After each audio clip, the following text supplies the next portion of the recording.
Hello my YouTube family. आप सबको happy Deepawali. माँ लक्ष्मी की कृपा आप सब पे बनी रहे। आप सबके जीवन में सुख समृद्धि खुशहाली आए और उम्मीद करती हूँ आप सबकी दीपावली बहुत अच्छी रहेगी। माँ लक्ष्मी की आप सब पे कृपा बनी रहेगी। तो आज मैं कोई वीडियो कोई व्लॉग या मेरी लाइफ जर्नी रिलेटेड कोई फोर्थ पार्ट नहीं लेके आई हूँ। तो जी यहाँ पे हमने सिंपल तरीके से लक्ष्मी पूजन कर लिया था और 8:30 बजे मैंने अपना पूजन आरती सब कर लिया था। मन बहुत उदास था, लेकिन बच्चों की तरफ देख के मैं थोड़ा सा खुद को परेशान भी उनको नहीं दिखा सकती थी। और हमने ये ऊपर वाले रूम में, जो घर के ऊपर वाले जो मैंने पोर्शन अभी लिया है, उसमें हमने अपना पूजन किया था। और पूजन करने के बाद हमने घर में दिए लगाए थे। कुछ दिए मैंने पहले लगा दिए थे और कुछ नीचे मैंने बाद में रख के आई थी मैं। और उसके बाद थोड़ा सा बच्चों के साथ इंटरटेनमेंट किया, उनके पटाखे वगैरह छुड़वाए। और ये देखिए सारा फैला पड़ा है ऊपर का रूम, क्योंकि उस दिन बहुत ज़्यादा काम आ गया था मेरे पे, वर्कलोड था और पूजन में भी मैं थोड़ा सा लेट हो गई थी। मेरे मायके में कौन कौन लोग इन्वॉल्व थे। तो अब मेरी शादी हो जाती है, मैं यहाँ पे आती हूँ ससुराल में नागौर में, तो यहाँ पे अलग नया माहौल था और मुझे एडजस्ट करने में काफ़ी टाइम लगा। यहाँ के तौर तरीके सीखने में और यहाँ के लोगों का टाइम टेबल, काम का टाइम टेबल देखने में, समझने में मुझे काफ़ी टाइम लगा। और मतलब कुछ मुझे यहाँ पे स्पेशल फील नहीं हुआ। काफ़ी सारी प्रॉब्लम्स फेस करनी पड़ी मुझे, और मुझे मेरे हस्बैंड का कोई सपोर्ट नहीं मिल रहा था उस टाइम पे भी, क्योंकि ये अपनी मस्ती में मस्त रहते थे। मैंने बताया ये आवारा टाइप के थे, नशे भी करते थे। तो ये सुबह सो के उठने के बाद नहा धो के खा पी के बाहर चले जाते थे यार दोस्तों के साथ में। इनका कोई वापस आने का कोई टाइम नहीं होता था। तो ये शाम को किस टाइम आते हैं या कभी कभी दोपहर में भी आते थे, तो ये अपने रूम में आके रेस्ट करते या फिर फ़ोन ऑन में लग जाते, टीवी देखने लग जाते। ऐसा कुछ इनका रिएक्शन था। मुझ में कोई इनका इंटरेस्ट नहीं था, तो मुझे समझ में नहीं आ रहा था मैं यहाँ पे कैसे क्या एडजस्ट कर पाऊँगी। तो शादी के 20 दिन हो गए थे। मेरी ननद और छोटी ननद और मेरी सास किचन में बैठे हुए थे, बातें कर रहे थे। और उसी टाइम मेरा किचन में आना हुआ। मुझे बोला गया कि चाय बना दो हमारे लिए, तो मैं चाय बनाने लगी। कुछ टाइम बाद, मतलब कि 2-4 मिनट के बाद मेरी सास ने मुझसे कुछ सवाल जवाब किए, जो मैं सुन के मतलब मुझे थोड़ा सा अजीब भी फील हुआ। और लेकिन फिर मुझे लगा कि हाँ, इनके सवालों के मुझे जवाब देना चाहिए। तो मुझसे कुछ पूछा गया मेरे और मेरे हस्बैंड के रिश्ते के बारे में मेरी सास ने। तो जो भी था मैंने उनको बता दिया कि ये मतलब मैं इस वीडियो में क्लियर नहीं बता सकती। तब मेरी सास ने को जो भी बात थी मैंने बता दी कि ऐसा ऐसा है। मेरी सास ने मुझे बताया कि इसको कंट्रोल में करने के लिए, इसको सुधारने के लिए, ये रास्ते से भटका हुआ है। तो हमने शादी की थी, लेकिन ये हमें नहीं लगता कि ये सही रास्ते पे कभी चलेगा। वो तेरा काम है इसको कैसे लाइन पे लेके आना है। एक इनकी फैमिली की कोई लेडीज़ थी, उनके बारे में उन्होंने मुझे बताया कि इससे इसको दूर रखना, और काफ़ी बॉन्ड हो चुका है इसको लेके, तभी शादी की है हमने। तो इसको अपने कंट्रोल में रखना, मतलब मुझे मेरे हस्बैंड के खिलाफ मेरी सास ने, मेरी ननद ने कुछ भड़काया, और भड़काया नहीं है, कुछ सच्चाई बताई उन्होंने मुझसे। वो उम्मीद करे बैठे हैं कि मैं इनको सही रास्ते पे ले आऊँ। और जो भी वो कहना चाह रही थी उस टाइम, तो चलो मैं नहीं समझी, इतनी मुझ में समझ नहीं थी। तो मैंने मेरे हस्बैंड को पूछा कि ऐसे ऐसे मम्मी और दीदी ये बात बोली, क्या ये सच है?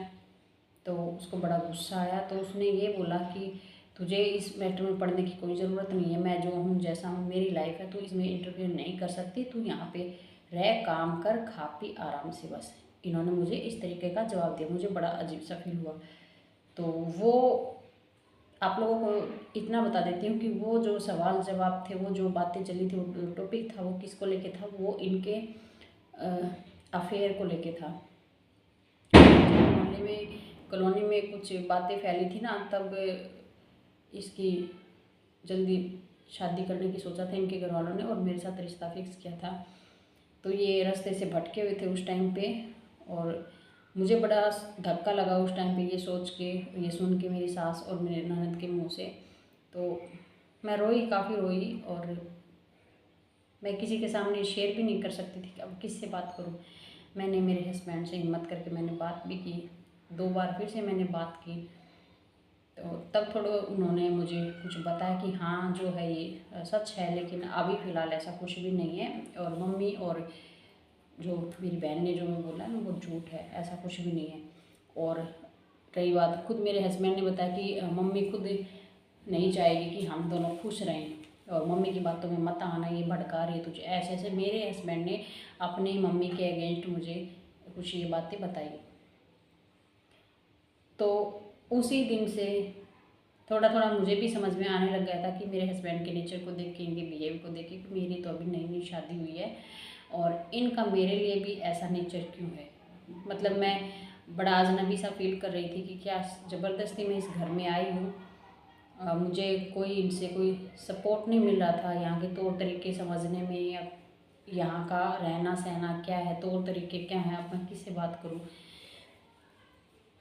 तो जी वहाँ पे मेरी क्या गलती है, खुद मेरी सास ने अपने बेटे की करतूत बताई मुझे भड़का रही हैं, सच बताया झूठ बताया वो जाने।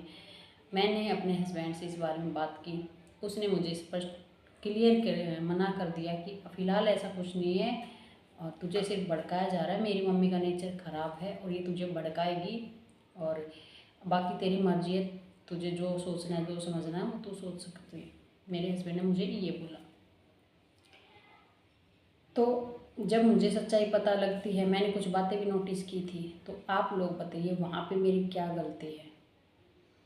मेरी शादी कोई ज़बरदस्ती नहीं हुई, प्रॉपर तरीक़ों से हुई है, मुझे देखा पसंद किया गया था, इंगेजमेंट भी हुई थी, गोद भराई की रस्म भी हुई थी।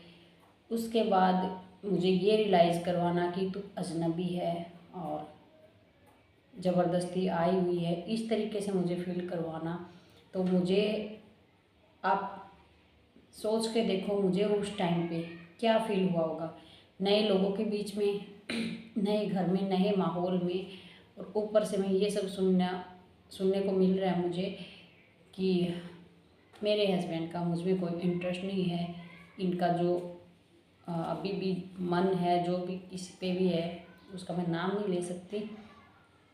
तो इतना मुझे सुनने को मिला, तू यहाँ पे रह, खा पी आराम से, बस अपनी जो तेरी जिम्मेदारी है, जो तेरे काम है वो कर, बाकी हमारी लाइफ में इंटरफेयर मत कर।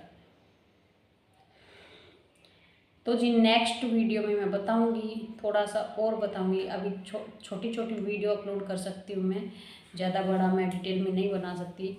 तो नेक्स्ट वीडियो में मैं आप लोगों को और बताऊंगी कि शादी के 3 महीने जैसे तैसे निकले थे, 3 महीने बाद इन्होंने मुझ पर पहली बार उस टाइम मुझ पर हाथ उठाया था।